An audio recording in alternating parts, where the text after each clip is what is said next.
রাফিয়া গাড়িতে বসেই আমিন সাহেবকে কল করলো।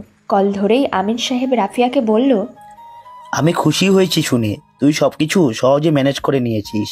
তোর নেতৃত্ব তাদের অনেক পছন্দ হয়েছে। রাফিয়া মুখে হাসি ভর্তি নিয়ে, তোমাকে কে বললো বাবা?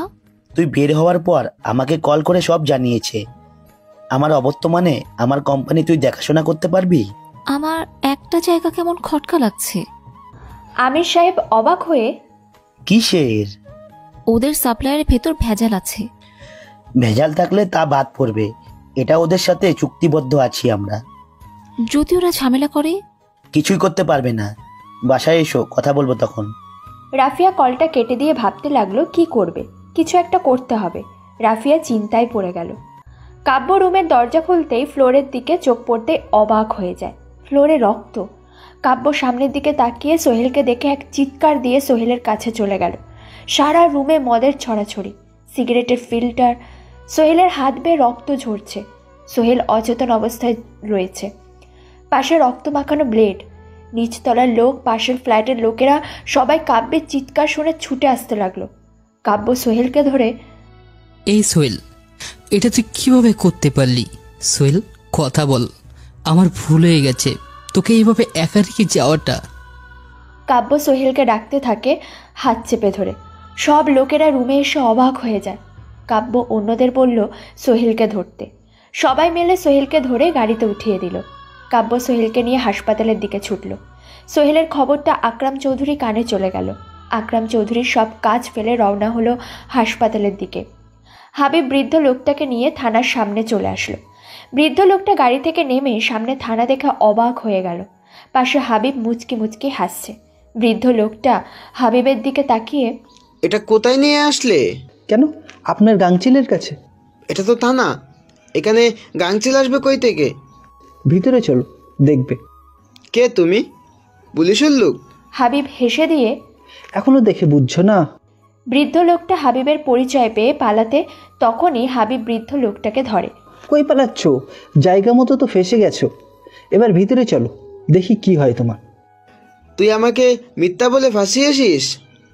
তোকে আমি ছাড়বো না। গাংচিলের কথা বলে তুই আমাকে থানায় নিয়ে আসছিস।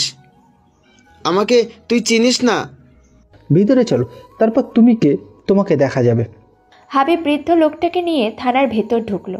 বিষ্ণুদে বৃদ্ধ লোকটাকে দেখে, বাহ, আপনি এত তাড়াতাড়ি তাকে নিয়ে চলে আসলেন? হ্যাঁ স্যার, বৃদ্ধকে সহজে নিয়ে আসছি। বৃদ্ধ লোকটা গলায় খামির দিয়ে, তোরা কেন আমাকে ধরে নিয়ে আসছিস? তোরা অনেক বড় ভুল করলি। তোদের এটার জন্য পস্তাতে হবে। হাবিব রেগে বিষ্ণুদের দিকে তাকিয়ে, স্যার, একবার বলে ওর এত বড় কথা বের করে দিই? না না, কিছু বলো না। ও তো আমাদের হাতে, আমাদের ডিপার্টমেন্টের বদনাম করেছে। আমাদের কাছে না এসে ওকে রিমান্ডের রুমে নাও, আমি আসছি। Okay sir. হাবিব বৃদ্ধকে নিয়ে ভেতরে চলে গেল। কাব্য সোহেলকে নিয়ে হাসপাতালে পৌঁছাতে ওয়ার্ড বয়রা স্ট্রেচার নিয়ে বের হয়ে এসে সোহেলকে ধরে স্ট্রেচারে উঠিয়ে নিয়ে ভেতরের দিকে ছুটল। কাব্য সোহেলের হাত ধরে আছে। সোহেলকে ওটিতে ঢুকিয়ে ফেলল। কাব্য বাহিরে থাকতে বলল। ওটির দরজা বন্ধ হয়ে গেল। কাব্য বাহিরে দরজার সামনে দাঁড়িয়ে উঁচু হয়ে বারবার ভেতরের দিকে উঁকি দিচ্ছে, কিন্তু কিছু দেখা যাচ্ছে না। একজন নার্স এসে বলল রক্ত লাগবে ম্যানেজ করতে। কাব্য নার্সের থেকে রক্তের গ্রুপ শুনল। কাব্য রক্তের গ্রুপের সাথে মিলে গেছে। কাব্য নার্সকে বলাতে নার্স ওয়ার্ড বয়কে কাব্যর সাথে পাঠালো রক্ত নেওয়ার জন্য। আকরাম চৌধুরী হাসপাতালে ছুটে এসে পাগলের মতো দৌড়ে সোহেলের নাম বলতে বলতে আসলো। আমার ছেলে সোহেল কোথায়? সোহেল কোথায়? ওয়ার্ড বয় এক ব্যাগ রক্ত নিয়ে ওটিতে দিল। আকরাম চৌধুরী ওটির সামনে দাঁড়িয়ে পায়চারি করতে লাগলো। টেনশনে মাথা থেকে ঘাম পড়ছে। একমাত্র ছেলে তার, ওর কিছু হয়ে গেলে আকরাম চৌধুরী বাঁচতে পারবে না। কাব্য ওটির দিকে আসতে লাগলো। ওয়ার্ড বয় আকরাম চৌধুরীকে কাব্যকে দেখিয়ে দিল। আকরাম চৌধুরী কাব্যর সামনে দাঁড়িয়ে, আমার ছেলের এমন অবস্থা কিভাবে হলো? কাব্য মাথা নিচু করে, আমি কিছু জানি না। ভার্সিটি থেকে আসার পরে দেখি সোহেল ফ্লোরে অচেতন অবস্থায় রয়েছে, ব্লেড দিয়ে হাত কেটেছে। আকরাম চৌধুরী চোখটা বুজে ফেলল। ব্লেডের কথাটা শরীরে সহ্য হলো না। আকরাম চৌধুরী কাব্যের কলার ধরে, ও কেন হাত কেটেছে? কে তুই? কাব্য আকরাম চৌধুরীর ব্যবহারে ঘাবড়ে গিয়ে, আমি ওর বন্ধু। ওহ, হাত কাটলো কেন? বল আমাকে, কেন এমনটা করেছে? কাব্য কিছু বলতে যাবে তখনই পেছন থেকে মেয়েলি কণ্ঠে আমি বলছি, ও কি বলবে? আকরাম চৌধুরী পিছনে তাকাতেই দেখল রাফিয়া। কাব্য আকরাম চৌধুরী ঘাড়ের পাশ দিয়ে তাকিয়ে রাফিয়াকে দেখে অবাক হয়ে গেল। 40 ওয়ার্ডের লাইট মাথার উপর জ্বলছে, মুখোমুখি বৃদ্ধ লোকটা আর বিষ্ণুদে, পাশে হাবিব দাঁড়িয়ে আছে। বিষ্ণুদে বৃদ্ধ লোকটাকে বলল, আপনার ব্যাংক অ্যাকাউন্ট হ্যাক হয়েছে, আপনি কেন পুলিশের কাছে না এসে সরাসরি মিডিয়ার কাছে গেলেন? তোদের কাছে আমার সেই কৈফত দিতে হবে? বৃদ্ধ লোকটার কথা শেষ হতে না হতেই হাবিব বৃদ্ধ লোকটার গালে সজোরে চড় বসিয়ে দিয়ে, তোকে স্যার যা জিজ্ঞেস করছে তার উত্তর দিয়ে দে, না হলে তোর এমন অবস্থা করব। বিষ্ণুদে হাবিবকে হাতের ইশারা দিয়ে থামিয়ে, আপনাকে কিছু জিজ্ঞাসা করব, তারপর আপনাকে ছেড়ে দিব। উত্তেজিত না হয়ে উত্তরগুলো দিয়ে চলে যাবেন। বৃদ্ধ লোকটা রাগী চোখে একবার হাবিবের দিকে একবার আকবরের দিকে তাকিয়ে, বলো, আপনি কেন মিডিয়ার কাছে গেলেন? পুলিশ কি করতো? কিছুই করতে পারতো না। আমি গাংচিলের কথা শুনেছি, মিডিয়ায় নিউজ করলে গাংচিল তা দেখবে বলেই মিডিয়ার কাছে গেছি। আপনার এটার জন্য আমাদের নামে বদনাম হয়েছে, আপনি জানেন? দেখো, আমার জিনিস চলে গেছে, আমি কি করব না করব তা আমার মাথায় কাজ করেনি। আমি কোনো কুল কিনারা না পেয়ে মিডিয়ার কাছে গেছি। মিডিয়ার কাছে গেছেন, মিডিয়া আপনার নিউজ প্রচার করবে, মাঝখান দিয়ে আমাদের নাম টানলো কেন? আমি কিভাবে বলবো তোমাদের সাথে তাদের কি শত্রুতা আছে? বিষ্ণুদে হাবিবের দিকে তাকালো। হাবিব বাইরে বেরিয়ে গেল। বিষ্ণুদে রুমটা থেকে বের হয়ে নিজের কক্ষে গিয়ে বসল। আকরাম চৌধুরী রাফিয়াকে বলল, বল মা, তুই কি জানিস? রাফিয়া কাব্যকে অবাক দিয়ে, সোহেল নিজে হাত কাটেনি, ওর হাত কেটে দেয়া হয়েছে।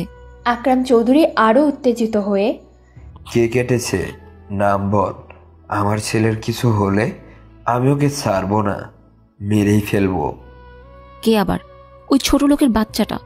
ও সোহেলের সব কিছু আত্মসাৎ করার জন্য সোহেলকে মারতে চেয়েছে, যাতে ওর সব সম্পত্তিও নিতে পারে। তাই তো সোহেলের হাত কেটে দিয়ে এখন হাসপাতালে নিয়ে এসে নাটক শুরু করে দিয়েছে। কাব্য রাফিয়ার মুখে এমন কথা শুনে পুরো থ হয়ে গেল। আকরাম চৌধুরী কাব্যর দিকে রাগী দৃষ্টিতে তাকিয়ে আছে। আকরাম চৌধুরী কাব্যর গালে ঠাস করে চড় মেরে দেয়। কাব্য হাত দিয়ে আকরাম চৌধুরীর মুখের দিকে তাকিয়ে আছে। তখন রাফিয়া এগিয়ে এসে, ছোট লোকের বাচ্চাটাকে না মেরে ওকে পুলিশের হাতে তুলে দিন। কত বড় সাহস! সোহেলেরটা খেয়ে পড়ে আবার তাকে মেরে ফেলার চেষ্টা করলো। আমার ছেলের যদি কিছু হয় তাহলে তোকে আমি ছাড়বো না। কাব্যর চোখ পেয়ে পানি গড়িয়ে পড়ছে। কাব্য পুরো স্তব্ধ। রাফিয়া এমন কথা কিভাবে বলতে পারল? কাব্যর যে কোনো কিছু বলার মতন ভাষা নেই। এত বড় অপবাদ দিল। আকরাম চৌধুরী ফোন বের করে থানায় কল করে পুলিশকে আসতে বলল। রাফিয়া কাব্যর সামনে দাঁড়িয়ে, একদম পালানোর চেষ্টা করবি না। যদি পালাস তাহলে তোর এমন অবস্থা করব না, নিজের চেহারাও দেখতে ভয় পাবি। আকরাম চৌধুরী পাশে রাখা চেয়ারে বসে পড়ে। আমার ছেলের কি দোষ করছিল? তোর সম্পত্তির টাকা পয়সা যা কিছু লাগতো আমাকে বলতি, আমি সব দিয়ে দিতাম। আমার ছেলেটাকে না মেরে।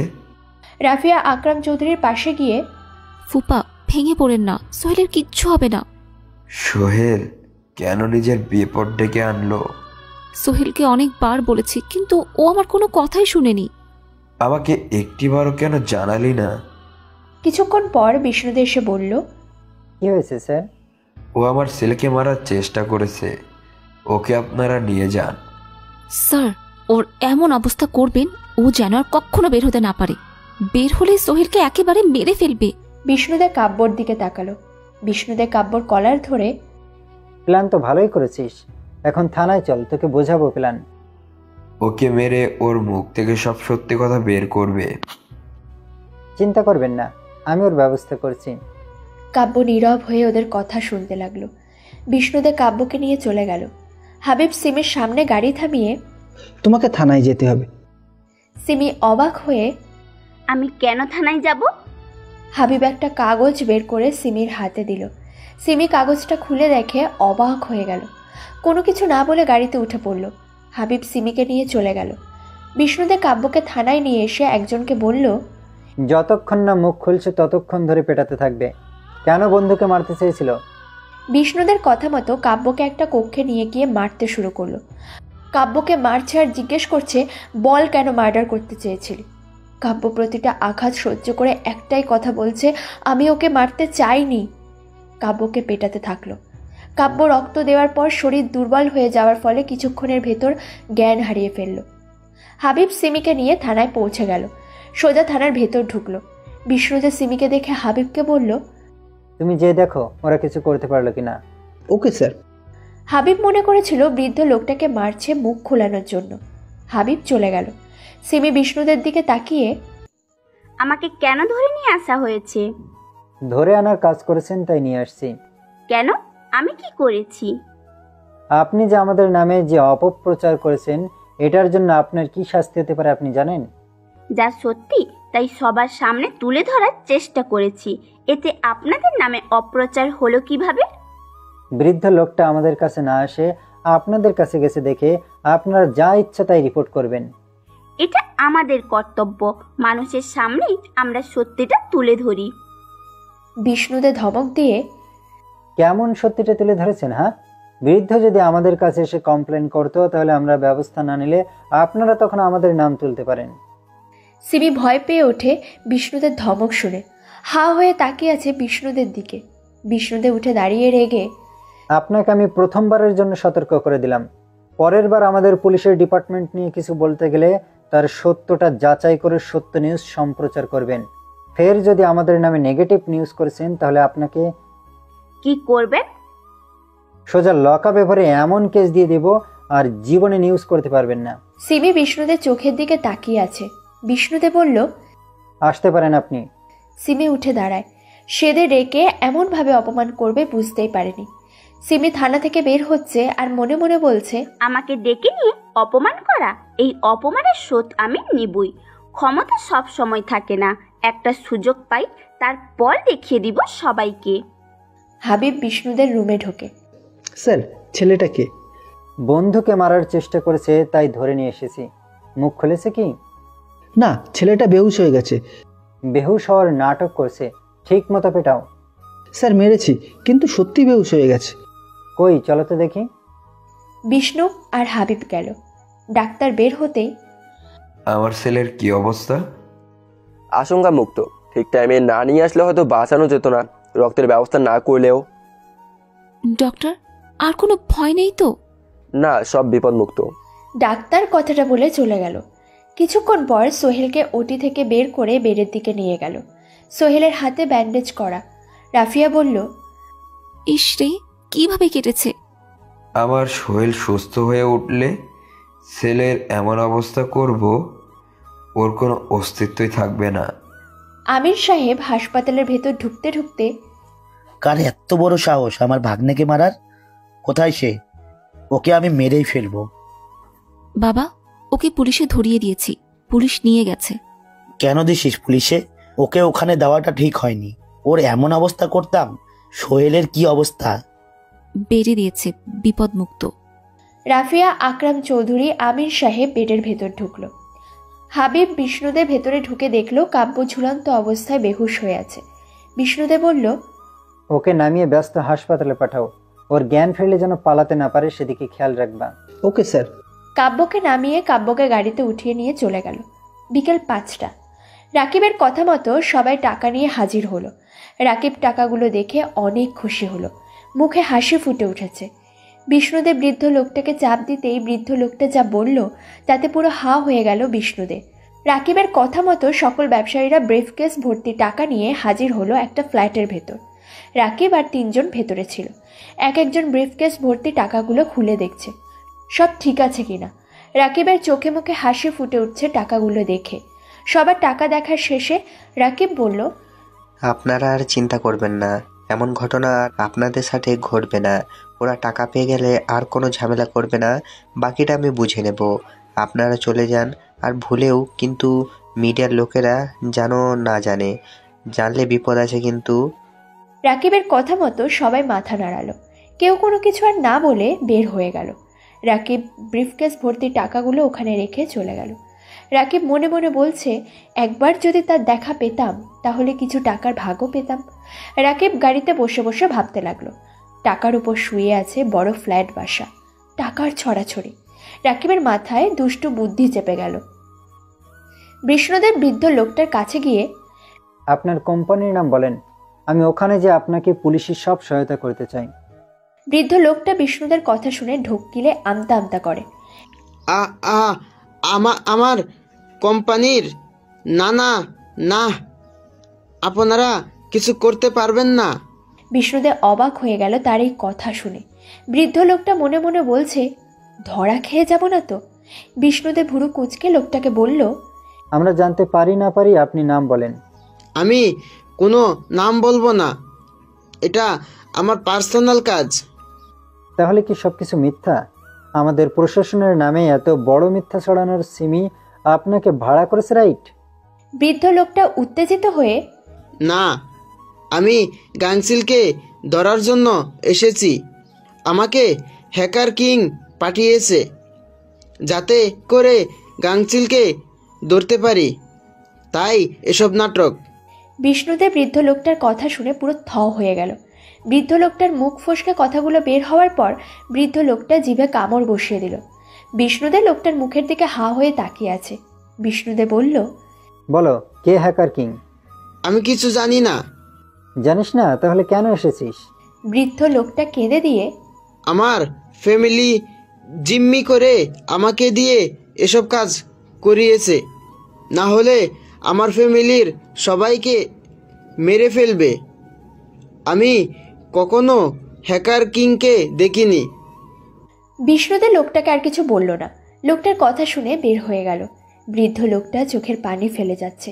এবার নিশ্চিত পরিবার শেষ হয়ে যাবে। সন্ধ্যে 7টা। সোহেলের জ্ঞান ফিরল। সোহেলের মাথার কাছে মা বাবা, সামনে রাফিয়া, আমির সাহেব। রাফিয়ার মা চেয়ে আছে সোহেলের দিকে। সোহেল সবার দিকে তাকিয়ে বলল, আমি কোথায়? তুই হাসপাতালের বেডে। কেমন লাগছে বাবা তোর এখন? আমি এখানে আসলাম কি করে? কে নিয়ে আসলো? তোকে কিভাবে মারছিল রে, বল আমাকে একবার। সোহেল অবাক হয়ে, আমাকে কে মারবে? কেন? ওই ছোট লোকের বাচ্চা কাব্য তোকে মেরে তোকে আবার হাসপাতালে এনে ভর্তি করালো। সোহেল হা হয়ে, কাব্য আমাকে কেন মারবে? আমি তো নিজের হাত কেটেছি। কাব্য কোথায়? ওকে দেখছি না কেন? সোহেলের কথা শুনে সবাই অবাক হয়ে গেল। আকরাম চৌধুরী বলল, কি বলছিস কি তুই নিজের হাত কেটেছিস মানে? সোহেল চোখের পানি ছেড়ে দিয়ে, আমি কষ্ট সহ্য করতে না পেরে নেশা করি, তারপর ব্লেড দিয়ে নিজের হাতে পোষ দিই। আমি এই দুনিয়ায় থাকতে চাই না। হাত থেকে রক্ত পড়তে থাকে, তারপর আমার আর কিছু মনে নেই। সবাই হা হয়ে গেল। সোহেলের মা সোহেলকে জড়িয়ে ধরে কেঁদে দিয়ে, আমাদের কথা কি একবারও ভাবলি না? কেন এমনটা করলি? শিলা যে আমাকে ঠকিয়েছে, আমি একাকিত্ব মেনে নিতে পারছিলাম না। কোনো রাস্তা না পেয়ে এটা করি। শিলার কথা শুনে সোহেলের দিকে চেয়ে পড়ে সবাই। রাফিয়া এগিয়ে এসে রাগে, ছি, তোর লজ্জা করলো না একটু? একটা মেয়ের জন্য তুই কত মানুষের মনে কষ্ট দিতে যাচ্ছিলি। সরি রে, আমি মৃত্যুর যন্ত্রণা বুঝতে পেরেছি, আর এমনটা করব না। কাব্য কোথায়? ও জানে না আমার জ্ঞান ফিরেছে? তোমরা শুধু শুধু কাব্যকে সন্দেহ করছো। কাব্য অনেক একটা ভালো ছেলে।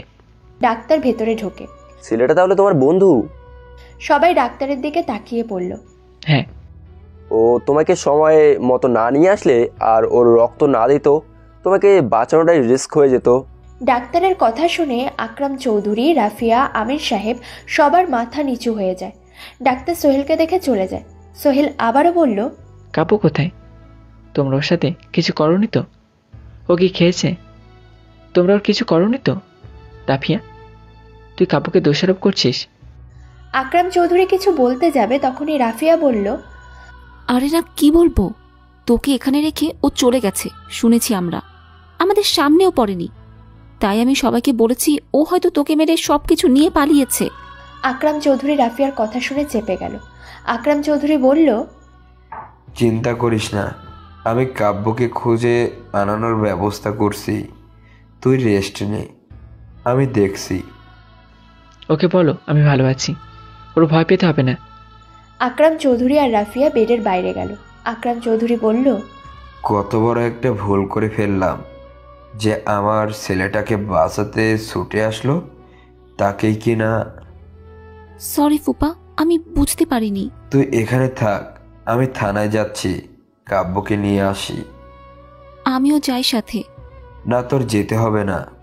আকরাম চৌধুরী রাফিয়াকে রেখে থানার উদ্দেশ্যে রওনা হলো।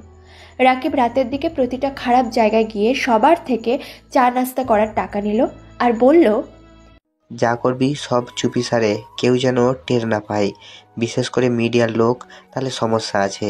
তোদের যা সাপোর্ট লাগে আমি দেবো।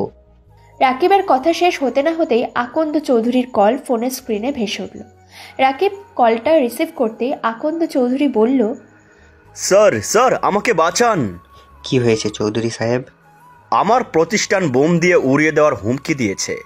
ওদের টাকা না দিলে সকালে আমার কর্মচারীরা কাজের ভিতর থাকা অবস্থায় বোম ব্লাস্ট করে উড়িয়ে দেবে সবাইকে। চৌধুরী সাহেব, ওরা অনেক ডেঞ্জারাস। আপনি ওদের ডিমান্ডে রাজি হয়ে যান, আমার কাছে কিছুই করার নেই। রাকিব কলটা কেটে দিয়ে মুচকি হাসল। রাকিব সবার থেকে চাঁদা উঠিয়ে নিয়ে থানায় চলে গেল। হাবিব থানায় আসতেই বিষ্ণুদে বলল, এই অবস্থা ছেলেটার? ছেলেটা শরীর দুর্বল, তাই হুঁশ হারিয়ে ফেলেছে, চিকিৎসা চলছে। তুমি যে বৃদ্ধকে নামিয়ে দিয়ে এসো, লোকটা পরিস্থিতির শিকার। স্যার, এত সহজে ছেড়ে দেবেন? হ্যাঁ, কেন? না, এমনি। ঠিক আছে। হাবিব ভেতরে গিয়ে বৃদ্ধ লোকটাকে বের করলো। থানা থেকে বেরিয়ে চলে গেল। বিষ্ণুদে মনে মনে, কাঠিটা এবার অন্যদিকে নিয়ে যাব, এক ঢিলে দুই পাখি মারব। বিষ্ণুদে ভাবছিল তখনই আকরাম চৌধুরী থানার ভেতর ঢোকে। অফিসার, ছেলেটা কোথায়? ছেলেটা হাসপাতালে ভর্তি কেন? আকরাম চৌধুরী অবাক হয়ে, হোয়াট? কি বলছেন? হাসপাতালে কেন? ওর মুখ থেকে সত্যি বার করার জন্য থেরাপি দিচ্ছিল, সহ্য করতে না পেরে জ্ঞান হারিয়ে ফেলে। ওর কোনো দোষ নেই, আমরা ওকে ভুল বুঝেছি। বিষ্ণুদে হা হয়ে, কি বলছেন কি? হ্যাঁ, ঠিকই বলছি। সোহেল সবকিছু স্বীকার করেছে, আমরা ওকে ভুল বুঝলাম। বিষ্ণুদে একটু রেগে গিয়ে, একটা নিরীহ মানুষটাকে ফাঁসাতে লজ্জা করলো না? ছেলের অবস্থার কথা শুনে মাথা ঠিক ছিল না, তাই কি দিয়ে কি করে ফেললাম। ঠিক আছে, চলেন। আকরাম চৌধুরী আর বিষ্ণুদে রওনা হলো হাসপাতালের দিকে। হৃদয় ক্লাবের ভেতর মন খারাপ করে বসে আছে। ইকু খান হৃদয়কে অন্যমনস্ক দেখে, কি হয়েছে তোর, এভাবে বসে আছিস কেন? রাফিয়া মনে হয় আমার হবে না। ইকু খান অবাক হয়ে, মানে কি বলছিস? কি তোর মাথা ঠিক আছে? হ্যাঁ বাবা, সত্যি বলছি। কি হয়েছে বল। একটা খ্যাত থার্ড ক্লাস ছেলের সাথে রাফিয়া প্রেম করছে, ওকে নিয়ে বেশি মাতামাতি করছে। তা তুই হাত গুটিয়ে বসে আছিস কেন? কি করব তাই ভাবছি। ভাবার কি আছে, ছেলেটাকে সরিয়ে দে, পথ দিয়ে হয়ে গেলে। কিন্তু রাফিয়া কি এরপর আমাকে? তারপর না হয় অন্য ব্যবস্থা করা যাবে। বাবা, তোমার পলিটিক্যাল বুদ্ধি দিয়ে রাফিয়ার বাবাকে এমন একটা জায়গায় আটকিয়ে ফেলো যেখান থেকে তোমাকে প্রয়োজন। তখন তুমি প্রস্তাব দিয়ে দেবে মেয়েকে বিয়ে দেওয়ার জন্য, তাহলে সাপ মরল কিন্তু লাঠিও ভাঙলো না। বুঝতে পেরেছি। এনজয় কর, আমি দেখছি বিষয়টা। ছেলেটার ছবি আমাকে দিস। ওকে। ইকু খান ক্লাব থেকে বের হয়ে গেল। বিষ্ণুদে আকরাম চৌধুরীকে নিয়ে হাসপাতালে এসে কাব্যর বেডে ঢুকলো। কাব্যর জ্ঞান ফিরেছে। কাব্য বিষ্ণুদে আর আকরাম চৌধুরীকে দেখে ভয় পেয়ে যায়। আকরাম চৌধুরী কাব্যর পাশে গিয়ে, সরি বাবা, তোমাকে আমি ভুল বুঝে অনেক কিছু বলে ফেলেছি, পুলিশে দিছি। আমার জন্য তুমি এখানে, আমাকে মাফ করে দাও। আরে আঙ্কেল, কি বলছেন আপনি এসব? সোহেল কেমন আছে? হ্যাঁ, ও ঠিক আছে। তুমি না থাকলে আমার ছেলেটাকে আমি হারিয়ে ফেলতাম। তোমার কাছে আমি ঋণী হয়ে গেলাম। এইভাবে বলবেন না আঙ্কেল। আকরাম চৌধুরী কাব্যর হাত ধরে, তুমি আমাকে একটা কথা দাও বাবা। কি কথা বলুন? তোমার সাথে যা হয়েছে তুমি সোহেলকে কিছুই বলবে না। ও জানতে পারলে কষ্ট পাবে, আমাদের থেকে অনেক দূরে সরে যাবে। তুমি ওকে কিছু বলো না। না আঙ্কেল, সোহেল কিছুই জানবে না। তবে আমার একটা কথা রাখতে হবে। কি বলো? আমি সুস্থ হওয়া না পর্যন্ত সোহেলকে বলবেন আমি গ্রামের বাড়িতে কাজে আসছি, ওকে আপনাদের সাথে বাসায় নিয়ে যাবেন। তুমি বড্ড বাঁচালে। কাব্য মুচকি হাসল।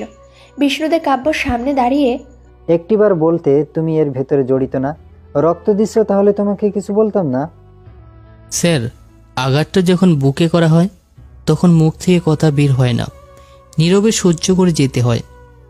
আকরাম চৌধুরী বিষ্ণুদের দিকে তাকিয়ে, ওর সব দায়িত্ব আমি নিচ্ছি, আমি কেসটা তুলে নিলাম। ঠিক আছে, আপনাকে আমার সাথে তাহলে থানায় যেতে হবে, কিছু কাগজে সই করতে হবে। আচ্ছা চলেন। বিষ্ণুদে আর আকরাম চৌধুরী বেড থেকে বের হতে যাবে তখনই কাব্য বলল, আঙ্কেল, একটা কথা ছিল। আকরাম চৌধুরী থেমে গিয়ে, বলো। যত তাড়াতাড়ি পারেন সোহেলকে বিয়ে দিয়ে দেন। ওর মনের অবস্থা ভালো না, আরেকটা দুর্ঘটনা ঘটার আগে ওর ভালো থাকার ব্যবস্থা করেন। ঠিক আছে, আমি সব ব্যবস্থা করছি, তুমি সুস্থ হলে বিয়ে দিব সোহেলকে। বিষ্ণুদে আর আকরাম চৌধুরী চলে গেল। নার্স এসে কাব্যকে একটা ইঞ্জেকশন দিল। কাব্য ঘুমের রাজ্যে তলিয়ে গেল। আকরাম চৌধুরী এদিকে থানায় এসে কাগজে সই করে দিয়ে হাসপাতালে আসলো। সোহেল আকরাম চৌধুরীকে দেখা মাত্রই, কাব্যের কোনো খোঁজ পেয়েছো? হ্যাঁ, ও গ্রামে গেছে, ওর মা অসুস্থের খবর শুনে চলে গেছে। আমাকে একটু বলেও গেল না। তোকে বলবে কিভাবে, তোর তো হুঁশই ছিল না। হ্যাঁ, তাও ঠিক। আমার একটা আর্জেন্ট মিটিং আছে, যেতে হবে। ঠিক আছে। আকরাম চৌধুরী বেড থেকে বের হয়ে গেল।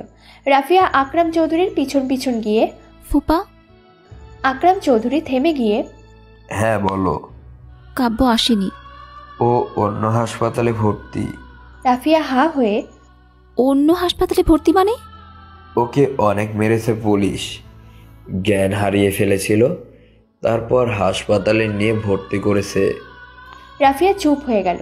আকরাম চৌধুরী বলল, সোহেলকে কিছু বলার দরকার নেই, কাব্যের সাথে আমার কথা হয়েছে, কাব্য বলেছে সোহেলের যেন না জানে ও হাসপাতালে, তুই এদিকটা একটু দেখিস। ঠিক আছে। আকরাম চৌধুরী চলে গেল। সোহেল মায়ের সাথে কথা বলতে লাগলো। মা সোহেলকে বোঝাতে লাগলো। নার্স এসে বলল, এখানে একজনের বেশি থাকতে পারবে না রাতে। নার্সের কথা শুনে রাফিয়া বলল, ফুপা, তাহলে আমি বাসার দিকে যাই, তোমার বাদুর ছেলেটাকে দেখে রেখো আর বোঝাও। সোহেল আর মা হেসে দিল। রাফিয়া ফোন করে গাড়ি আসতে বলে দিল। রাত 1টা। রাস্তার মাঝখানে চেয়ারে বসে আছে ইকু খান। পিছনে বন্দুক হাতে ইকু খানের লোক দাঁড়িয়ে আছে। সামনে হাঁটু ঘিরে বসে আছে দুজন লোক, শার্ট ইন করা, গলায় টাই। ইকু খানের সামনে হাত জোড় করে বসে আছে। ইকু খান বলল, কিরে ম্যানেজার, তোরে আমি যা বলেছিলাম তুই আমার কথা তোয়াক্কা না করে অন্য একজনকে কাজটা দিয়ে দিলি, আর তুই আমার নাম শুনেও পেপারসে সাইন করলি না। তোর এত ক্ষমতা হয়ে গেছে, আমি কি জিনিস তুই জানিস না? আমাদের ভুল হয়ে গেছে, আমাদেরকে মাফ করে দেন, আর কখনো আপনার কথার বাইরে যাব না। ইকু খান উঠে দাঁড়িয়ে হেসে ওঠে। এই ইকু খানের কাছে ভুল শব্দের ক্ষমা নেই, তোদেরও ক্ষমা নেই। আমার কথার বাইরে যে যায় সে বাঁচতে পারে না। ইকু খান কথাগুলো বলে টাস টাস করে গুলি করে দিয়ে গাড়িতে উঠে চলে গেল। রাস্তার মাঝখানে দুটো মরদেহ পড়ে থাকলো। ভোরবেলা কাব্যর ঘুম ভাঙতে সামনের দিকে তাকিয়ে অবাক হয়ে চেয়ে থাকলো। রাত 4টে। বিষ্ণুদে ঘুমিয়ে আছে, তার ফোন বেজেই চলেছে। হঠাৎ করে ফোনের আওয়াজে বিষ্ণুদের ঘুম ভেঙে গেল। ফোনটা রিসিভ করেই ঘুম চড়ানো কণ্ঠে, হ্যালো স্যার, রাস্তার উপর দুটো লাশ পড়ে আছে, আমরা সেখানে যাচ্ছি, আপনি আসলে ভালো হবে। বিষ্ণুদে হাবিবের কথা শুনে উঠে বসে। নিমেষে চোখের ঘুম উধাও হয়ে গেল। বিষ্ণুদে বলল, তুমি যে ওখানের পরিস্থিতিটা সামলাও, আমি আসছি। Okay sir.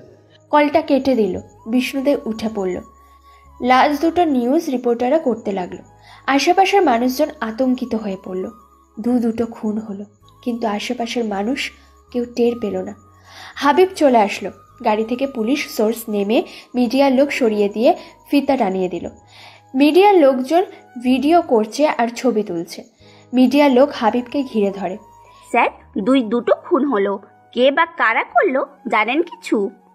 আমি এখন কিছু বলতে পারছি না। এদের কিভাবে মারা হলো, কেন মারা হলো, সঠিক তথ্য জানি না, তাই কিছু বলতে পারছি না। আপনাদের অফিসার কোথায়? তাকে তো দেখছি না। সে পাশেই আছে, আসছে, সবকিছু তদন্ত করে সামনে আসবে। মিডিয়ার লোক সবাই নিজের মতন করে রেকর্ড করতে লাগলো। সিমি বলতে লাগলো, প্রশাসনের আসার আগে ঘটনাস্থলে মিডিয়ার লোক আগে থেকে পৌঁছে গেল। প্রশাসনের কানে কি কোনো নিউজ যায়নি? ঘটনার অনেক পরে পুলিশ আসছে। এই যদি হয় নিরাপত্তা, তাহলে শহরের মানুষ কিভাবে চলাফেরা করবে? তাদের নিরাপত্তা বলতে কিচ্ছু নেই শহরে। সবাই রয়েছে আতঙ্কে। এর শেষ কোথায়? বিষ্ণুদা ঘটনাস্থলে চলে আসলো। হাবিব এসে, স্যার, একজন কোম্পানির ম্যানেজার আর একজন কন্ট্রাক্টর। কোনো কিছু পেলে? না স্যার, ওদেরকে গুলি করে মেরেছে। ঠিক আছে, ওদের ময়না তদন্তে পাঠাও আর ওদের ফ্যামিলির খোঁজ নাও। কোনো তো একটা রহস্য পাবেই। এর পিছনে কে আছে? স্যার, মনে হয় না কোনো লাভ হবে। তুমি কথায় কথায় সব বলো কেন? এর আগে যে অফিসার আসছে তারাও তো কোনো কিছু নিয়ে মাথা ঘামায়নি, বরং নিয়ে শান্তিতে ছিল। ঠিক আছে, বিষয়টা আমাকে দেখতে দাও। তুমি ওদের মর্গে পাঠাও। Okay sir. বিষ্ণুদের কথা মতো দুজনকে গাড়িতে তুলল।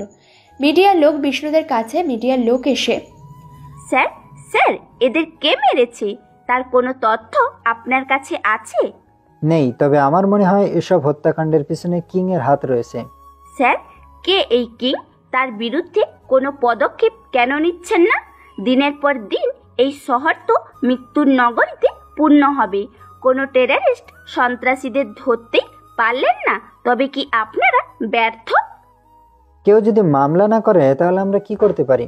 একটা মানুষকে তো আর এমনি এমনি ধরার কোনো অধিকার নেই, তার বিরুদ্ধে প্রমাণ লাগে। আমি এই থানায় আসার পর থেকে কোনো মামলা কেউ করেনি। কার বিরুদ্ধে পদক্ষেপ নেব? আমাদের আইনে যা আছে আমরা সেই দায়িত্ব পালন করতে প্রস্তুত। সিমিকে আর কিছু বলতে না দিয়ে বিষ্ণুদা গাড়িতে উঠে গেল। সিমি অবাক হয়ে গেল, কারণ বিষ্ণুদে যে কথা বলেছে তারপরে আর কোনো কথা নেই।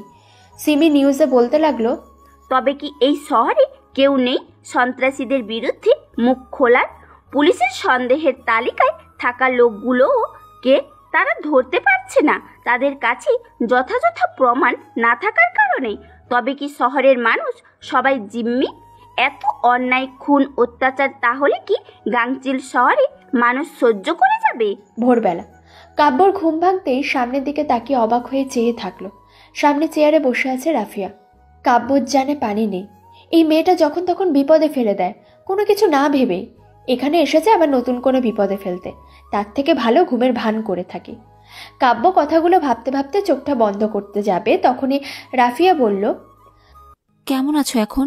কাব্য আর চোখ বন্ধ করতে পারল না। বড় বড় চোখ করে রাফিয়ার দিকে তাকিয়ে আছে। এত সুন্দর নরম সুরে কথা বলছে, না জানি মনের ভেতর কোন শয়তানি আছে কি জানি। বোবা হয়ে গেছো? কাব্য মাথা নাড়ায়। রাফিয়া কাব্যর এমন ভাব দেখে রেগে গিয়ে, তোর গলা চিপে ধরে তোর জবান একবারে বন্ধ করে দিব। মাথা নাড়ানো না ছুটে যাবে, কথা বলিস না কেন? কাব্য রাফিয়ার কথা শুনে ভয়েতে, না না, আমি ভালো আছি, আমি কথা বলছি। শুধু শুধু জেদটা কেন তুললি? মেজাজটাই খারাপ করে দিলি। তোকে তো আমি। রাফিয়া কথাটা বলেই কাব্যর গলা চেপে ধরে। বেশি ভাব নিবি তো একেবারে শেষ করে দিব তোকে। নার্স বেডের ভেতর ঢুকে রাফিয়ার কাণ্ড দেখে। কি হয়েছে এখানে?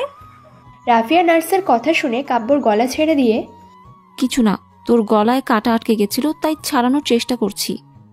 সে কি মাছ খেয়েছে যে কাটা আটকাবে? এই কাটা সে কাটা না, আপনি বুঝবেন না এটা কোন কাটা। নার্স কিছু একটা ভেবে হেসে দিয়ে কাব্যর কাছে গিয়ে বলল, ব্যথা কেমন? কাব্য হাসি মুখে, আগের থেকে কিছুটা কম। 4 থেকে 5 দিন থাকতে হবে এখানে। তা বাসা থেকে কি কেউ আসছে? না। তাহলে তোমাকে দেখবে কে? আপনারা তো আছেন, আপনারা দেখেন। আমরা কি আর সবসময় থাকতে পারি? কোনো একটা প্রয়োজন হলে আমাদের ডাকবে কে? আপনার এটা নিয়ে চিন্তা করতে হবে না, আমি আছি, ওকে দেখব। রাফিয়ার কথা শুনে কাব্য মনে মনে ভয় পেতে লাগলো। এমনিতে একে অসুস্থ, তার উপর যদিও আমাকে দেখে আমার আর সুস্থ হওয়া লাগবে না, সোজা কবরস্থানে যেতে হবে। একে কে খোঁজ দিল আমি এখানে? এই ডাইনির হাত থেকে কিভাবে বাঁচবো? নার্স রাফিয়ার দিকে তাকিয়ে, তাহলে তো ভালো, কোনো দরকার হলে আমাকে জানাবেন। হ্যাঁ ঠিক আছে। কাব্য বলল, আমাকে কি আজকে ছাড়া যায় না? আমি বাসায় যে।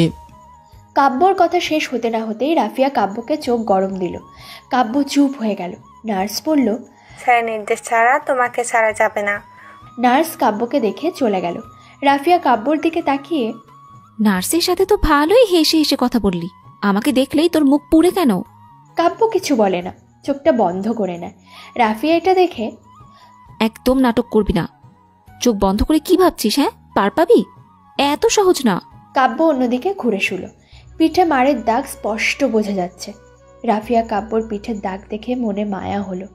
কাব্যের পাশে বসে পিঠে হাত দিয়ে, অনেক মেরেছে তোকে, তাই না? কাব্য ছট করে উঠে বসলো। রাফিয়া বলল, কি হয়েছে? কাটা জায়গায় কেউ হাত দেয়? বাবা গো, কি যে ব্যথা! আমি সরি। কাব্য হা হয়ে, কি বললেন? বুঝিনি। আম সরি। আপনার মুখে সরি শব্দ? তোর সাথে তখন ওই ব্যবহারটা করা উচিত হয়নি, রাগের মাথায় করে ফেলেছি। আপনি তো আমাকে চোখে দেখতেই পারেন না, না করার কি আছে?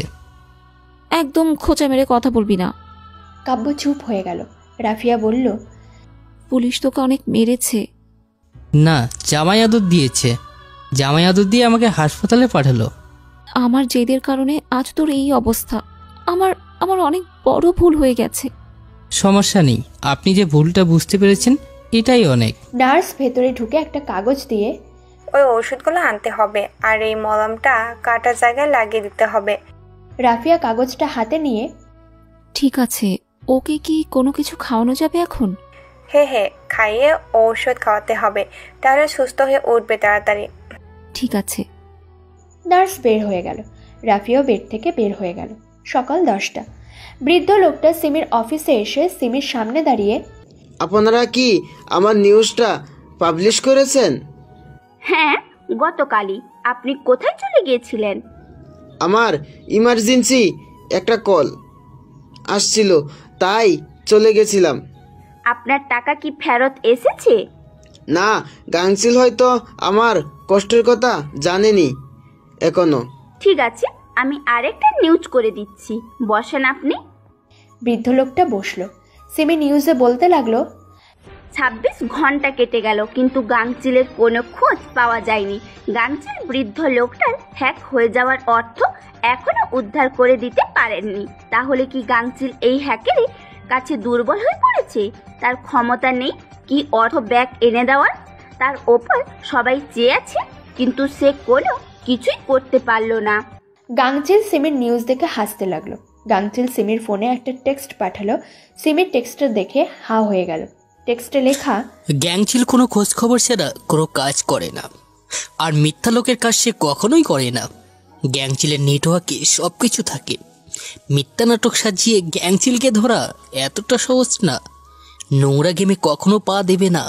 সিমির টেক্সটটা পড়ে বৃদ্ধ লোকটার সামনে দাঁড়িয়ে, গাংচিল নিউজটা দেখলে নিশ্চয়ই আপনার অর্থ ব্যাক এনে দেবে। আপনি আসুন এখন, আর মিডিয়ার অফিসে আসতে হবে না। আমাদের ওপর থেকে নির্দেশ এসেছে এমন নিউজ করে বাকিদের বিভ্রান্ত না করি। বৃদ্ধ লোকটা কোনো কিছু না বলে চলে গেল। দুপুর 12টা। রাকিব থানায় বসে আছে। তখন একটা ছেলে এসে, স্যার, আমাদের সবাইকে বাঁচান। রাকিব ছেলেটার কথা শুনে অবাক হয়ে, কি হয়েছে, এভাবে হাঁপাচ্ছ কেন? স্যার, আকন্দ মেডিকেলে আমাদের শিক্ষার্থীদের ওপর অনেক অত্যাচার করছে। আমাদের ঠিকমতো খেতে দেয় না, পরিবারকে হুমকি দিচ্ছে, পড়াশোনা করানোর নাম করে আমাদের জিমিক করাচ্ছে। রাকিব উঠে দাঁড়িয়ে, হোয়াট, কি বলছো কি তুমি? সত্যি বলছি, আমার 5 জন সহপাঠীদের মেরে ফেলেছে। ওরা প্রতিবাদ করতে গিয়েছিল। আকন্দ চৌধুরী কি জানে? তাকে জানাওনি কেন? স্যার, সে দেশে নেই, তার সাথে আমরা কেউ যোগাযোগ করতে পারছি না। করতে পারলে এই নরক থেকে মুক্তি পেতাম। ঠিক আছে, তুমি যাও, আমি বিকালে আসতেছি। তুমি যে এখানে এসেছো কেউ কি জানে? না স্যার, পালিয়ে আসছি। ঠিক আছে, তুমি মেডিকেলে যাও, আমি আসছি। ছেলেটা চলে গেল। রাকিব ভাবতে লাগলো কিভাবে আকন্দ চৌধুরী প্রতিষ্ঠানগুলো রক্ষা করবে। আকন্দ চৌধুরীকে ব্যাপারটা এখন জানানো ঠিক হবে নাকি ওদের হাতে নাতে ধরে তারপর জানাবো? তাহলে যদি কিছু টাকার মুখ দেখা যায়। হৃদয় নিউজ দেখে ইকুখানার কাছে গিয়ে, ড্যাডি, নিউজ দেখেছো? না, কেন? করলো কে আর পুলিশ অফিসার নাম দিল কার? কার দিয়েছে? গাংচিল শহরের গ্যাংস্টার কিংয়ের। ইকুখান হেসে দিয়ে, তাহলে তো আজ থেকে এই লোগোটা আমাদের ব্যবহার করতে হবে। কিন্তু এই কিংটা কে বাবা? জানি না, তবে কিংকে মেরে আমি হব কিং। তুই একটা গ্যাং তৈরি করে ফেল, পুরো শহরে আতঙ্ক সৃষ্টি করে ফেলবো। আমার উপরে কেউ কথা না বলতে পারে। ওকে ড্যাডি। এখনই সময় তো কিছু করার। ইকুখান হৃদয়ের সাথে কথা বলতে লাগলো। দুপুরে রাফিয়া ভার্সিটি থেকে সোজা হাসপাতালে চলে আসলো। এসে সোহেলকে দেখে, কি অবস্থা তোর? ভালো রে, আমার ফোনটা একটু ওই বাসা থেকে এনে দিবি? তুই ফোন দিয়ে কি করবি? কাব্য কল দিতে পারে। তুই এত কাব্যকে টানিস কেন মাঝখানে? এটা বললেই তো হয় যে শিলাকে কল করবি, কষ্ট পাবি, আবার ব্লেড দিয়ে হাত কাটবি, আর আমরা কাব্যকে দোষ দিব বল? তুই না একটু বেশি বেশি বুঝিস। যা, লাগবে না ফোন। রাফিয়া হেসে, বিকেলে বাসায় যে শান্তিতে ফোন টিপিস, আর তোর ব্লেড লাগলে আমাকে বলিস, হ্যাঁ আমি এনে দিবনি। সোহেল রাফিয়ার উপর চেতে গেল। রাফিয়া হাসতে হাসতে বেড থেকে বের হয়ে গেল।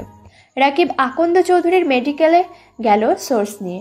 মেডিকেলের ম্যানেজার রাকিবের সামনে দাঁড়িয়ে, স্যার আপনি এই সময়? আমাদের কাছে এতটা তথ্য আছে মেডিকেল নিয়ে। ম্যানেজার অবাক হয়ে, কিসের তথ্য? এখানে শিক্ষার্থী রোগীদের ওপর অত্যাচার চলছে। কি যে বলেন স্যার, কেউ ভুয়া নিউজ দিচ্ছে। তাই? তাহলে তো আমাকে দেখতে হয়। হ্যাঁ হ্যাঁ অবশ্যই। রাকিব পুরো ভবন সোর্স নিয়ে ঘুরে ঘুরে দেখল, কোথাও কোনো অভিযোগ পেল না। রাকিব মনে মনে ভাবছে, তাহলে কি ছেলেটা নতুন কোনো নাটক সাজিয়েছিল? ম্যানেজার রাকিবের সামনে হেসে দিয়ে, স্যার বলেছিলাম না ভুয়া নিউজ দিয়েছে আপনাকে। সরি, কিছু মনে করবেন না। আরে না স্যার, আমাদের শুধু শুধু হয়রানি করলেন। রাকিব ম্যানেজারকে কিছু বলল না, কারণ কোনো প্রমাণ পায়নি কোনো কিছু।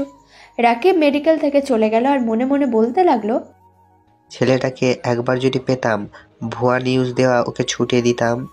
রাফিয়া খাবার নিয়ে কাব্যর বেডে ঢুকলো। কাব্য ঘুমিয়ে আছে, নার্স তখন ভেতরে আছে। রাফিয়া জিজ্ঞেস করলো, কাব্যকে জাগাবো না। কেন? ও তো কিছু খায়নি। আমি ওকে খাইয়ে ঘুমের ইঞ্জেকশন দিয়ে দিচ্ছি, ও ঘুমাচ্ছে। রাফিয়া অবাক হয়ে, কেন?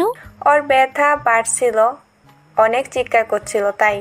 পুলিশের লাঠির আঘাত অনেক ভয়ঙ্কর। ছেলেটাকে এভাবে মারে কেউ? পুলিশেরও বোঝা উচিত ছিল, ওর অল্প বয়স। রাফিয়ার মনটা খারাপ হয়ে গেল। মনে মনে বলছে, আজ ভার্সিটিতে না গিয়ে কাব্যর কাছে থাকা উচিত ছিল। কখন কি প্রয়োজন হয় ওর, আমার জন্যই ও সবসময় মার খেয়েছে। আমার খামখেয়ালির জন্য আজ ওর এই অবস্থা। নার্স বের হতে যাবে, তখন রাফিয়া বলল, ওকে কি মলম লাগিয়ে দিয়েছেন? না, আমাকে পাশে বেড়ে যেতে হবে। এখানে অনেক দেরি হয়ে গেছে, ছেলেটার কেউ নেই এখানে, তাই ওকে সাহায্য করলাম। পাশে বেড়ে রোগীকে দেখে এসে মলম লাগিয়ে দেব। নার্স চলে গেল। কাব্য একপাশ হয়ে শুয়ে আছে। রাফিয়া কাব্যর পাশে বসে হাতে মলম নিয়ে আস্তে আস্তে কাব্যর পিঠে লাগিয়ে দিচ্ছে। রাফিয়া মলম লাগিয়ে দিচ্ছে আর মনে মনে বলছে, অনেক বেশি কষ্ট সহ্য করতে হচ্ছে আমার জন্যই আজ ওর এই অবস্থা। আমি তো এমনটা চাইনি। রাফিয়ার মনে কাব্যর জন্য মায়া হতে লাগলো। মনের ভেতর খারাপ লাগা শুরু হয়ে গেল। বিকালে আকরাম চৌধুরী হাসপাতালে চলে আসলো সোহেলকে নিয়ে যাওয়ার জন্য। সোহেল আকরাম চৌধুরীকে বলল, বাবা আমি ফ্ল্যাটে ফিরে যাই, সামনে তো পরীক্ষা। না, তুমি বাসায় যাবে, বাসায় থেকে ভার্সিটিও আসবে, এখানে থাকতে হবে না। না, আমি ফ্ল্যাটে যাব। তোমাকে যা বলেছি তাই শোনো, আমার শরীরটা ভালো যাচ্ছে না, আমার সব ব্যবসা তোমাকে বুঝিয়ে দিয়ে রেস্টে থাকতে চাই। কি হয়েছে বাবা তোমার?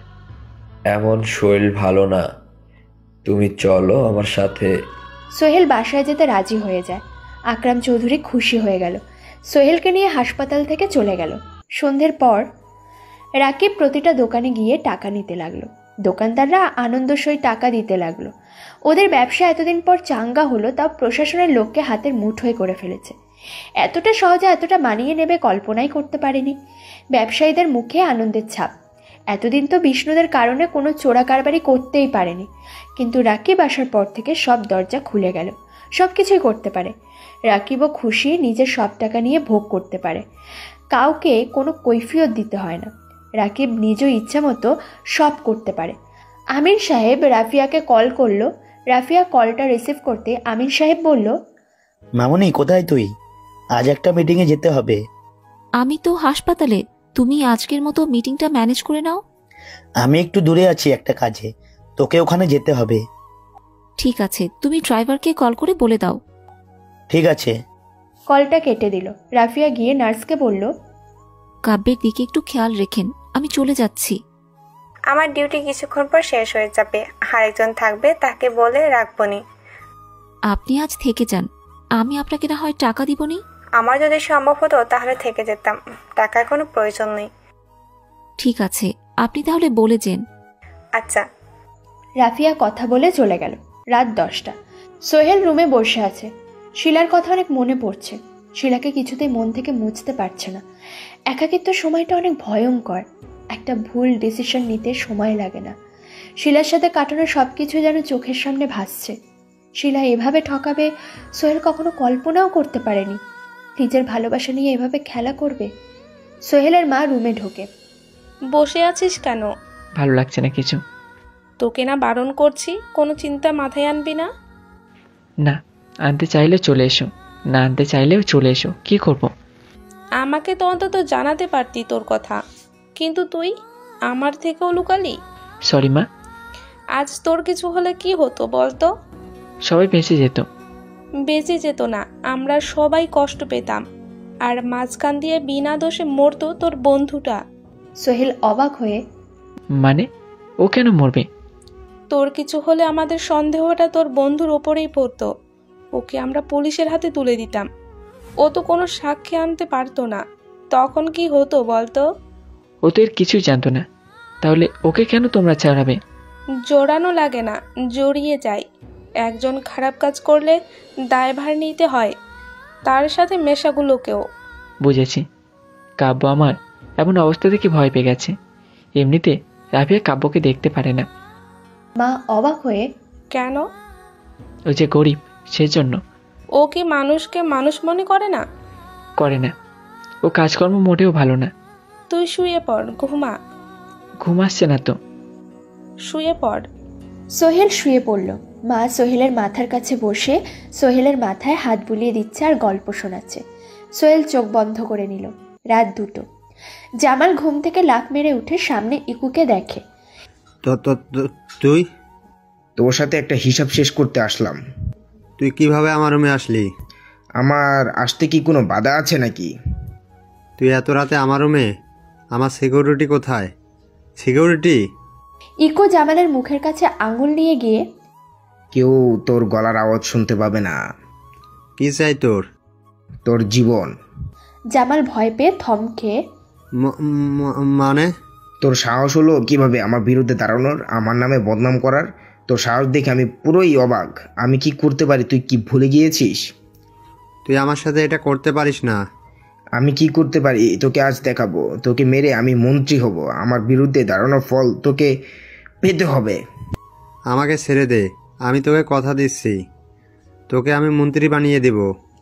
ইকু খান হেসে ওঠে। আমাকে কি এতটাই বোকা ভাবছিস? আমার কাছে ভুলের কোনো ক্ষমা নেই। শত্রুকে বাঁচিয়ে রাখলে শত্রু বাড়বে, এর থেকে তাকে শান্তিতে পাঠিয়ে দিই। ইকু খান কথা বলেই বালিশ দিয়ে জামালের মুখে চেপে ধরে। জামাল নিজেকে বাঁচানোর জন্য ছটফট করে, কিন্তু ইকুর লোক জামালের হাত পা চেপে ধরেছে, তাই আর পেরে উঠল না। একটা সময় ছটফট করা বন্ধ হয়ে গেল। ইকু খান জামালের উপর থেকে উঠে কপালের ঘাম মুছে ছিটকে ফেলি। আমার পথের কাঁটা যে হবে তাকেই মরতে হবে। ইকু খান নিজের স্বার্থের জন্য অনেক কিছুই করতে পারে। ইকু খান বের হয়ে চলে গেল হাসতে হাসতে। গভীর রাতে শহরের উপর ছিনতাই ডাকাতির সব কিছু হতে লাগলো। ভোর হতে না হতেই ছিনতাই ডাকাতির সব খবর সব জায়গায় হয়ে ছড়িয়ে গেল। সকাল 8টা। সব জায়গায় ছড়িয়ে গেল জামাল মারা গেছে। রাতে ঘুমানোর ভেতর স্ট্রোক করে মারা গেছে। জামালের বাড়িতে শোকের ছায়া পড়ে গেল। বড় বড় নেতারা এসেছে জামালকে দেখতে। বিষ্ণুদেও এসেছে। বিষ্ণুদে জামালের বাড়িটা ভালো করে দেখছে। হাবিব বলল, স্যার, জামাল সাহেবকে খুন করা হয়েছে। বিষ্ণুদে অবাক হয়ে, তুমি জানলে কি করে? স্যার, দেখলেই বোঝা যায়। ডাক্তার যে বললে স্ট্রোক করে মারা গেছে। এটা তো এই শহরের নিয়ম। সবাই সবার জীবন বাঁচাতে চায়, জেনে বুঝে আগুনে কেউ পা দেয় না। তাই বলি কি স্যার, শহরের নিয়মেই চলেন, আলাদাভাবে কিছু করতে যায়েন না, তাহলে জামালের মতো মরতে হবে। হাবিব কথাটা বলে মুচকি হেসে চলে গেল। বিষ্ণুদে অবাক হয়ে মনে মনে বলছে, হাবিব কিসের ইঙ্গিত দিয়ে গেল? তাহলে কি হাবিব সব জানে? আমাকে এসব বলে ইঙ্গিত দেওয়ার কারণ কি? নিশ্চয়ই কোনো কারণ আছে, কিন্তু হাবিব একজন শপথ নেওয়া মানুষ, পোশাকের সাথে কিভাবে বেইমানি করতে পারে? ইকু খান কান্নার নাটক করতে করতে এসে, আমার ভাই কতটা ভালো মানুষ ছিল, এভাবে হঠাৎ করে চলে যাবে? সামনে তার মন্ত্রী হওয়ার কথা ছিল, যার জন্য আমিও তার কথা শুনে আমি তার বিরুদ্ধে দাঁড়াইনি, সে চলে গেল। ইকু খানকে সবাই সান্ত্বনা দিতে লাগলো। বিষ্ণুদা ইকু খানের কথা শুনে ইকু খানের দিকে তাকিয়ে আছে। বিষ্ণুদা ইকু খানের চোখের পানি দেখে অবাক হয়ে গেল। ইকু খানের চোখের পানি তো কষ্টের না, চোখে মুখে আনন্দের ছাপ ফুটে উঠেছে। বিষ্ণুদের মনে অন্য কিছুর খটকা লাগলো। ইকু খানের বিষয়ে জানতে হবে, ওর ব্যাকগ্রাউন্ড জানতে হবে। বেডে একপাশ হয়ে শুয়ে আছে কাব্য। নার্স কাব্যকে বলল, আচ্ছা, ওই মেয়েটা তোমার কি হয়? তেমন কেউ না। কেন? মেয়েটা তোমার কিছু হয় না, তাও তোমার এত খোঁজ খবর যত্ন নিচ্ছে, ব্যাপারটা কেমন না? মানে ঠিক বুঝলাম না। মেয়েটা অনেক ভালো। নার্স রাফিয়ার নামে অনেক প্রশংসা করতে লাগলো। কাব্য এত প্রশংসা শুনে অবাক। মানুষ এত তাড়াতাড়ি চেঞ্জ হলো কিভাবে? ভাববার বিষয়। আকরাম চৌধুরী রাফিয়াকে কল করে কাব্যর বিষয়ে খোঁজ খবর নিল। সোহেল কাব্যর নাম্বারে কল করলো, কিন্তু নাম্বার অফ। সোহেলের হঠাৎ করে মনে পড়ল কাব্যর মা অসুস্থ হয় কিভাবে। কাব্যর পরিবার তো সবাই, তাহলে কি রাফিয়ার কথা শুনে কাব্যর কিছু করেছে? বাবা সেদিন কিছু বলতে গেল, রাফিয়া থামিয়ে দিয়ে অন্য কিছু বলল। মা গতকাল বলল আমার জন্য কাব্যর বড় বিপদ হতো। তাহলে কি কাব্যর সাথে? সোহেল রুম থেকে বের হয়। আকরাম চৌধুরী বাসায় নেই। সোহেল রাফিয়াকে কল করলো। রাফিয়া কল ধরতে সোহেল বলল, কাব্যর সাথে কি করেছিস তোরা? রাফিয়া সোহেলের মুখে হঠাৎ এমন কথা শুনে থমকে, কি বলছিস? আমরা কাব্যের সাথে কি করেছি মানে? দেখ, আমার মাথা গরম করাবি না। তোকে যা বলছি তার উত্তর দে। তুই পাগল হয়ে গেলি? কি উল্টাপাল্টা বলছিস? বুঝেছি, ভালো কথায় তোরা বলবি না, আমাকে কিছু করতে হবে, তাহলে বলবি।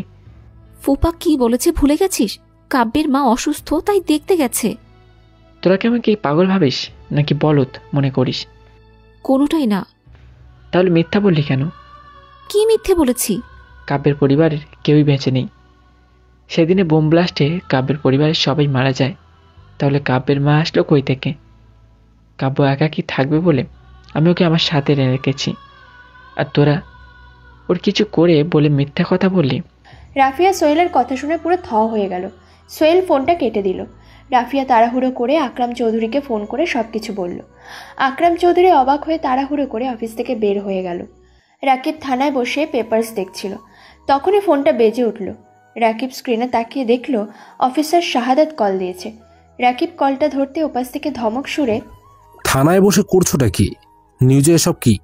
ডাকাতি, ছিনতাই, খুন, আত্মহত্যা, কবে তোমাদের মাথায় বুদ্ধি আসবে? স্যার শান্ত হন, আমি এসবের কিছুই জানি না। তোমাকে আমি কি বলেছিলাম? দিন দিন আত্মহত্যার পরিমাণ বেড়ে যাচ্ছে, কেন হচ্ছে সে বিষয়ে কতদূর খোঁজ নিয়েছো? আজকের পেপার দেখেছো? স্যার, আমি তদন্ত চালাচ্ছি, কিন্তু এখনো কোনো কিছুই আসেনি।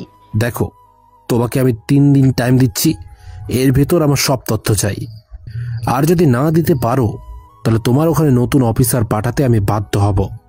ঠিক আছে স্যার, আমি আপনাকে সব রহস্য উদ্ঘাটন করে আসামি ধরে দেখাবো। কলটা কেটে দিল। আকরাম চৌধুরী হাসপাতালে চলে গেল। কাব্যর বেডে ঢুকে কাব্যকে সব কিছু বলল।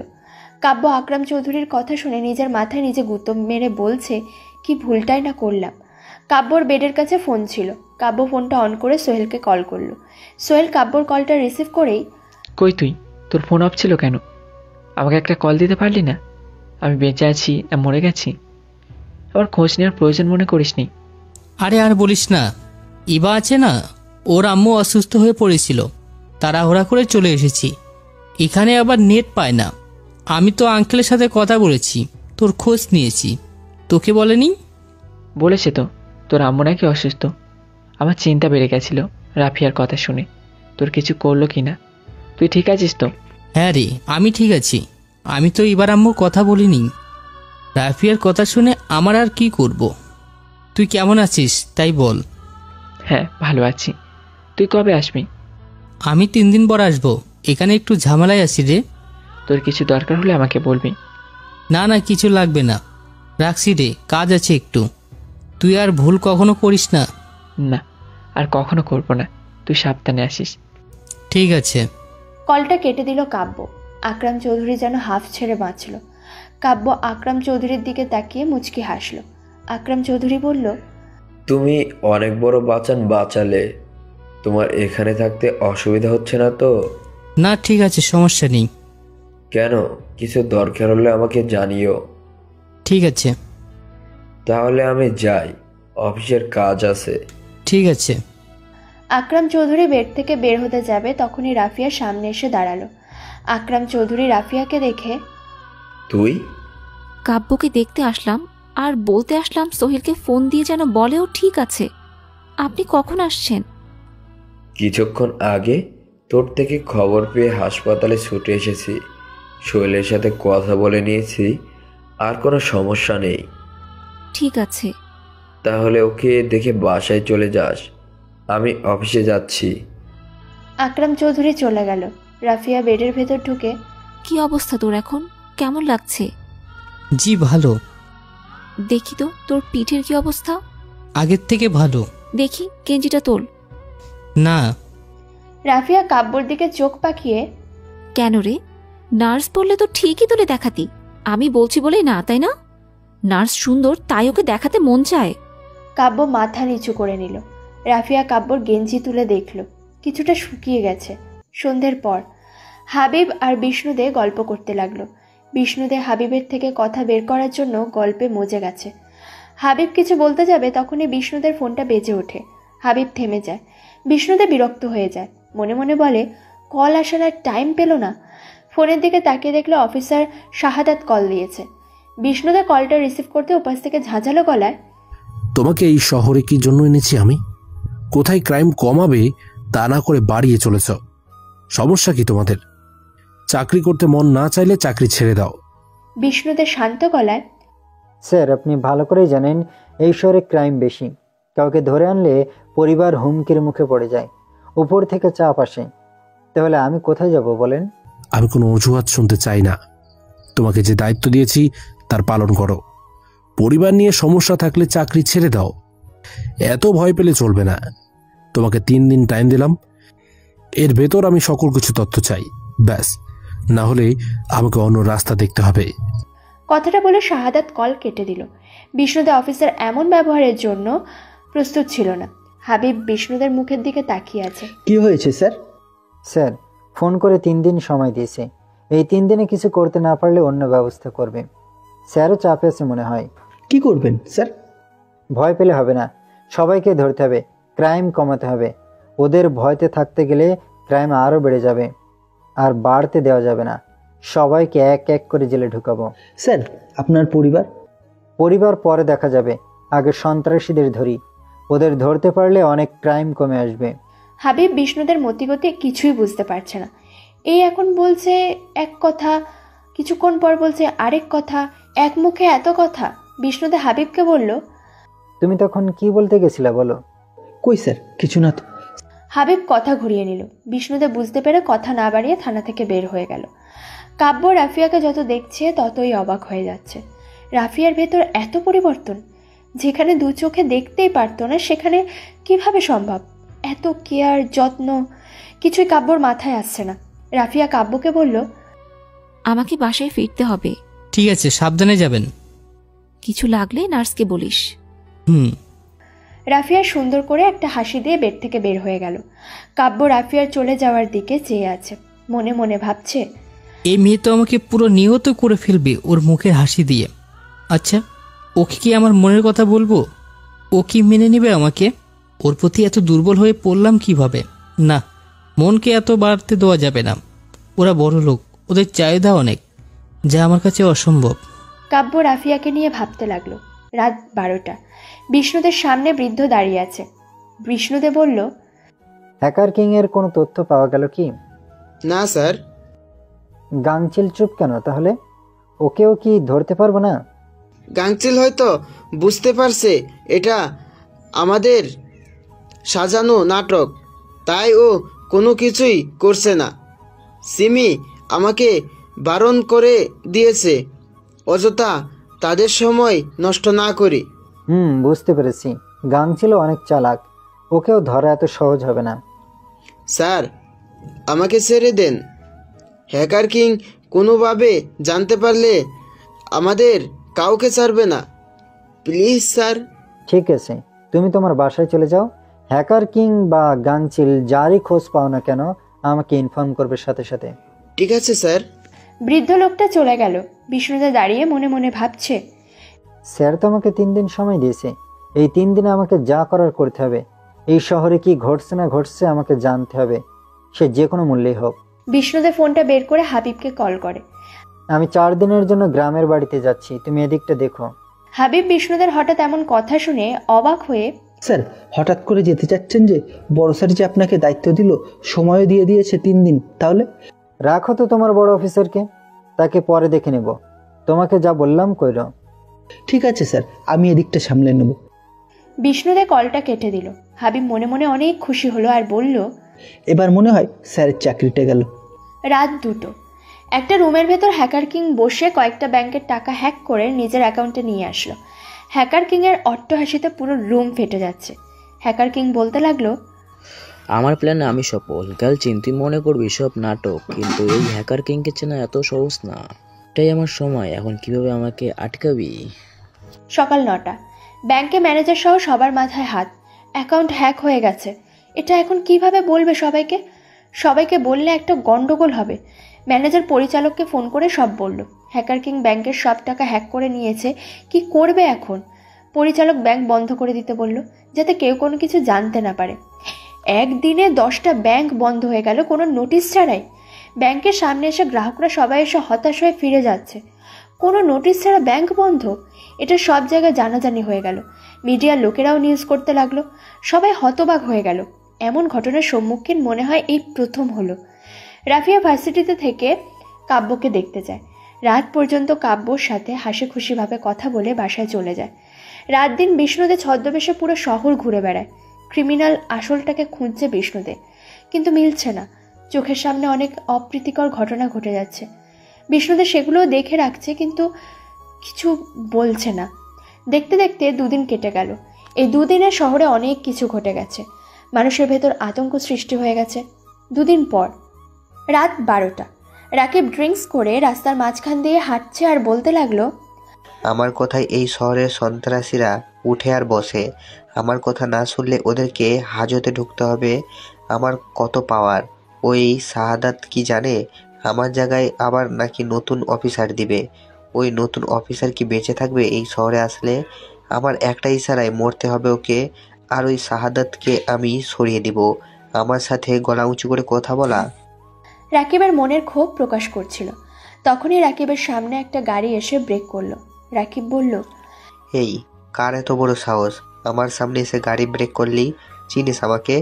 গাড়ি থেকে ভুতুরে লম্বা হুটি জামা পরা একজন গাড়ি থেকে নেমে রাকিবের সামনে দাঁড়ালো। রাকিব উপরে চোখ দিতেই ভুতুরে চেহারা দেখেই পিছনের দিকে সরে গেল। নেশা যেন ভূত দেখে কেটে গেল।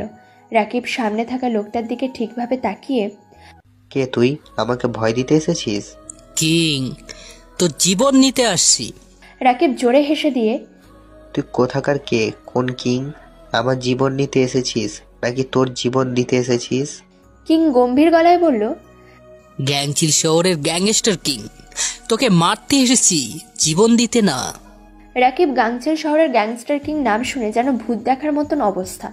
এই কিংয়ের নাম শুনেছে অনেক, কিন্তু কখনো দেখেনি। রাকিব বলল, তোকেই তো খুঁজছি। আমার শহরে এসে আমাকে মারবি? তোকে ধরতে পারলে প্রমোশন পাবো, আর তুই কি নিজেই ধরা দিলি? পারলে ধরে দেখা, পিছনে দেখ। রাকিব পিছনের দিকে তাকিয়ে অবাক হয়ে গেল। একই পোশাকে বন্দুক হাতে নিয়ে কয়েকজন দাঁড়িয়ে আছে। কিং বলল, এবার এদিকে তাকা। রাকিব কিংয়ের কথায় পুরো হা হয়ে গেল। একই পোশাকে বন্দুক হাতে সবাই দাঁড়িয়ে আছে। কোনটা কিং আর কোনটা কে চেনার উপায় নেই। সবার মুখে ভুতুরে মাস্ক পরা। রাকিব বলল, আমার একটা কলে দেখ কত লোক এসে হাজির হয়, তোদের কাউকেই ছাড়বো না। রাকিব ফোন বের করে কল দিতে যাবে, তখনই পিছন থেকে একজন রাকিবের ফোনটা কেড়ে নেয়। রাকিবকে 2 জন এসে ধরে নিয়ে গাড়িতে ওঠালো। রাকিব বলতে লাগলো, তোরা জানিস না কাকে তুলে নিয়েছিস, তোরা কেউ বাঁচবি না। রাকিবের মুখ বেঁধে দেয়। রাকিবের মাথা ঝাঁকাতে লাগে, মুখের আওয়াজ বের হচ্ছে না। বিষ্ণুদের রাস্তার পাশে শুয়ে আছে ছদ্মবেশে।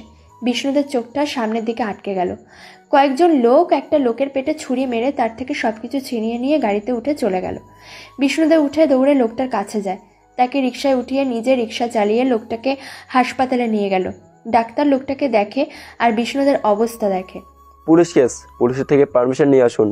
বিষ্ণুদের অবাক হয়ে ডাক্তারের দিকে তাকিয়ে পাগলামি কণ্ঠে, বাঁচানোকে, ওনার রক্ত বের হচ্ছে। হলে হোক, মনে মরুক, পুলিশের পারমিশন স্যার আমি কিছু করতে পারবো না, এটাই নিয়ম। তাই বলে মেরে ফেলবেন? ডাক্তার অন্যদিকে চলে গেল। নার্স এসে লোকটার পেটে ড্রেসিং করতে করতে বলল, আপনি তো নিজেই পাগল। আপনাকে কেন যে ছাড় বলতে গেল আমি কল করেছি, আসতেছে পুলিশ। নার্সের কথা শুনে বিষ্ণুদের মুখে হাসি ফুটে উঠেছে। বিষ্ণুদের চুল চুলকোতে বলল, আপনি মেলা ভালো। নার্সের সাথে বিষ্ণুদা গল্প করতে লাগলো। শুনশান রাস্তায় শোষ করে কয়েকটা গাড়ির শব্দ শোনা যাচ্ছে। গাড়িগুলো একটা বাড়ির সামনে দাঁড়িয়ে পড়ল। রাকিবকে গাড়ি থেকে নামিয়ে টেনে হিঁচড়ে ভেতরে নিয়ে গেল। রাকিব ছোটার জন্য ছটফট করতে লাগলো, কিন্তু কোনো কাজই হলো না। রাকিব ভেতরে যেতেই থ হয়ে গেল। রাকিব কিছু বলতে পারছে না, বললেও টেপ বাঁধায় কোনো কথায় বের আসছে না। রাকিবকে চেয়ারে বসিয়ে বেঁধে ফেললো পুরো শরীর। টেবিলের উপর হাত দুটো রেখে বাঁধল। গ্যাংস্টার কিং রাকিবের সামনে বসে, এমন জঘন্যতম কাজ কেন করেছিস? রাকিবের মুখের টেপ সরিয়ে দিল। রাকিব বলল, তোর সাহস তো অনেক, আমাকে তুলে নিয়ে এসেছিস। একবার আমার ফোনটা দেখ, তোদের এখানে এসে সব উড়িয়ে দেবে। কিংয়ের চোখের ইশারায় রাকিবের গালে একজন চড় বসিয়ে দিল জোরে। রাকিব গালে হাত দিয়ে কিংয়ের দিকে তাকিয়ে আছে। কিং বলল, তোর এই মুখের বয়ান না থাকলে তোকে কেউ গুনতো না। এই মুখের বয়ান সব জায়গায় চলে না। তোর লোকেরা কেউ কিছু করতে পারবে না আমার, তাই চাপাবাজি করছিস। সাহস থাকলে ফোনটা দে, দেখ আমি কি পারি না পারি। গ্যাংস্টার কিং চেয়ার ছেড়ে উঠে দাঁড়ালো। কিংয়ের লোকজন রাকিবকে মারতে লাগলো। রাকিব প্রতিটা আঘাতে কুঁকিয়ে উঠছে। কিং রাকিবের দিকে চেয়ে হাসছে। কি আমাকে কল করেছিল? স্যার আমি। কি হয়েছে বলো। স্যার এই পাগলটা এই লোকটাকে হসপিটালে নিয়ে আসছে। আপনাদের না জানিয়ে তো কিছু করা সম্ভব না, তাই পাগলটা কিছু করতে পারবে না, তাই আপনাকে আমি কল দিই। নার্সের কথায় হাবিব বিষ্ণুদের দিকে তাকিয়ে বলল, মরতে ছিল রাস্তায় পড়ে, মরতে দিতে কেন নিয়ে আসলি হাসপাতালে? আবার ঘুমটার 12টা বাজিয়ে দিলি। হাবিব কথাটা বলে বিষ্ণুদেরকে ধাক্কা মেরে সরিয়ে দিয়ে নার্সের কাছে গিয়ে, কল দিয়েছিস, এখন টাকা ছাড়, না হলে তোকে। নার্স শান্ত গলায়, স্যার আমি কিভাবে টাকা দেব? এই রোগী লোকজন কে আমি জানি না, যদি জানতাম তাহলে ওদের থেকে নিয়ে নিতাম। তুই জানিস না আমার কথা, ব্যস্ত বের কর, পরে তুই নিয়ে নিস। এই পাগলটাকে কি বলবো, বিপদে মাথার উপর ফেলেছে, ওর কাছে তো কোনো টাকা নেই। স্যার এবারের মতো একটু ছেড়ে দিন, কথা দিচ্ছি লোকটার পরিবারকে পেলে আপনার টাকাও দেওয়া হবে। হাবিব বিষ্ণুদেরকে জোরে ধাক্কা মারল। বিষ্ণুদে কিছুটা দূরে চলে যায়। নার্সকে ধমক দিয়ে, এত রাতে নিয়ে এসেছিস, টাকা বের কর, নাহলে তোকে এই মামলার আসামি বানিয়ে ফেলবো। নার্স ঘাবড়ে গিয়ে হাবিবের হাতে কিছু টাকা দিল। হাবিব টাকা নিয়ে, এরপর আমাকে কল করে কিছু বলার আগে টাকার জোগাড় করে তারপর কল দিবি। হাবিব টাকাগুলো পকেটে নিয়ে আসার সময় বিষ্ণুদের দিকে তাকিয়ে, তুই পাগল, তোর ভিতরে সব মানবতা আসবে কেন? যত সব, এই পাগলগুলোকে শহরে ছাড়া করব। দাঁড়া, তোদের জন্য শান্তিতে কেউ কিচ্ছু করতে পারবে না, তার হবে না। হাবিব কথাগুলো বলে চলে যায়। বিষ্ণুদা অবাক হয়ে হাবিবের এসব এতক্ষণ ধরে দেখছিল।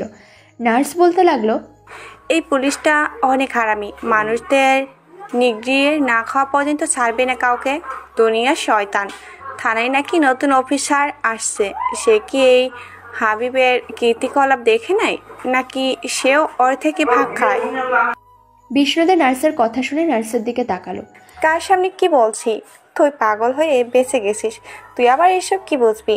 শান্তিতে থাকিস, শান্তিতে আসছিস, এইসব দেখার চাইতে পাগল থাকা অনেক ভালো।